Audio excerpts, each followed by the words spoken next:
सुमन sir शिक्षा में आप सबों का स्वागत है। आज मैं आपको बताऊंगा कि अपनी कामयाबी के लिए सबसे पहले हमें क्या करना है कि आत्म सुधार करना है। और आत्म सुधार क्या होता है? आत्म सुधार होता है कि एक बार हम लोग आराम से बैठकर और हमें जो बुराई लगती है कि मुझ में ये सब कमियां हैं या ये खराबियां हैं जिसके कारण अक्सर मेरा बना हुआ काम भी बनते बनते बिगड़ जाता है, उसकी एक लिस्ट तैयार करनी है। और एक-एक करके जो सबसे पहली छोटे-छोटे जो हमें बुराइयाँ नज़र आएगी, जिनको लगता है कि इसको छोड़ना आसान है, इसको हम आसानी से छोड़ सकते हैं, तो उसको पहले धीरे-धीरे दूर करेंगे। जो छोटी-छोटी हमें कमज़ोरियाँ हैं या कमियाँ हैं, उनको दूर करना है। फिर जो बड़ी बुराइयाँ हैं, जैसे बात-बात पर गुस्सा हो जाना, उसके बाद किसी भी काम को शुरू कर के बीच में ही छोड़ देना, इस तरह की बहुत सारी जो जड़ें, जिन बीमारियों ने या जिन प्रॉब्लम्स ने हमारे अंदर में एकदम बिल्कुल जड़ जमा लिया है, उनको आप एक झटके में उन आदतों को नहीं सुधार सकेंगे हम लोग। तो उनको धीरे-धीरे सुधारना होगा, उसमें बहुत समय भी लगेगा, क्योंकि वो हमारे आदत में शुमार हो गया है। लेकिन जो अभी नया-नया जो छोटी-छोटी जो प्रॉब्लम्स हमें नए-नए आए हैं, जिनको लगता है कि अरे ये तो कल परसों ये बुराई हमें आई है, इसको तो तुरंत छोड़ देंगे, तो पहले उनको हमको छोड़ना होगा। उसके बाद जो बड़े-बड़े प्रॉब्लम्स हैं उनको सुधारेंगे तो धीरे-धीरे हम लोग ज़रूर एक बेहतर इंसान बनते जाएँगे। अब जानते हैं कई बार जैसे एक बार मैं मुंबई गया हुआ था, तो वहाँ मुझे एक ऐसे लड़के से मुलाकात हुई जो बिल्कुल भी पढ़ा-लिखा हुआ नहीं था। लेकिन उसके साथ 1 या 2 दिन ही रहने पर उसने मुझे एक बड़ी अच्छी बात बता दी। उसने मुझे बताया कि यार तुम बात-बात पर गुस्सा क्यों करते हो?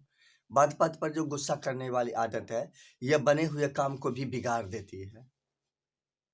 इसीलिए ये जो तुनक मिजाजी है, तुनक मिजाजी, इसे तुनक मिजाजी कहते हैं।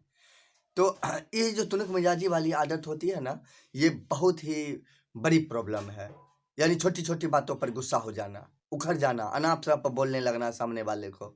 इससे क्या होता है कि हमारे जो अपने लोग हैं, जो हमारी दिन-रात चिंता करते हैं, जो हमारा भला चाहते हैं, जो जिनके साथ हम लोग दिन-रात रहते हैं, वे लोग धीरे-धीरे हमसे दूर होते जाते हैं।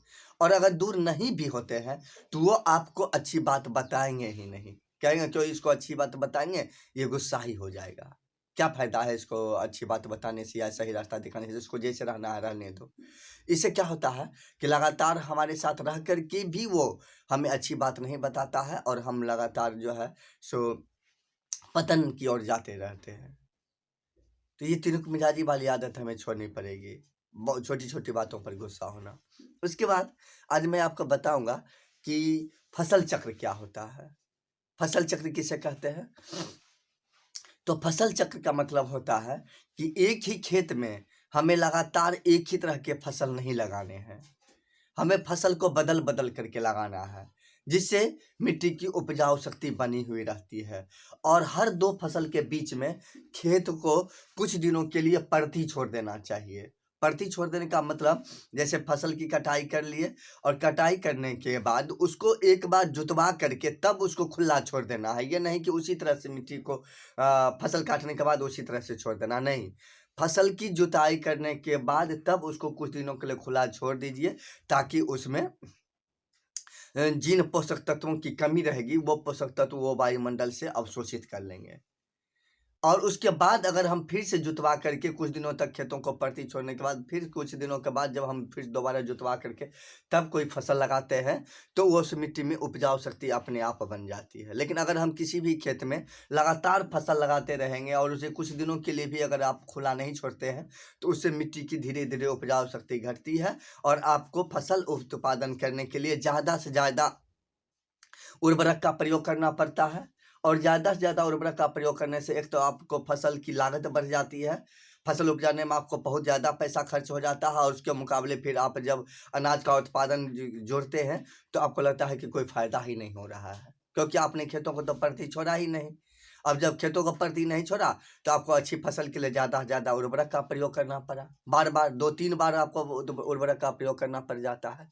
लेकिन अगर आप सिर्फ़ कुछ दिनों के लिए परती खुला कर छोड़ देते, तो वो उतना आपको उर्वरक का प्रयोग नहीं करना पड़ता। उसके बाद ऐसा भी है कि आप कम से कम साल में 1 बार कोई न कोई दलहनी पौधा, दलहनी फसल जरूर लगाइए, यानी दाल वाला पौधा।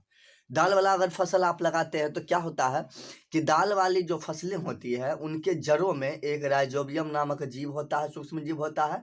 और राइजोबियम नामक जो सूक्ष्म जीव होता है वह वायुमंडल से नाइट्रोजन गैस को अवशोषित करके और पेड़ के जड़ों तक पहुंचाता है। और पेड़ के जड़ों तक पहुंचाने के बाद क्या होता है कि उस खेत में नाइट्रोजन की भरपूर मात्रा आ जाती है।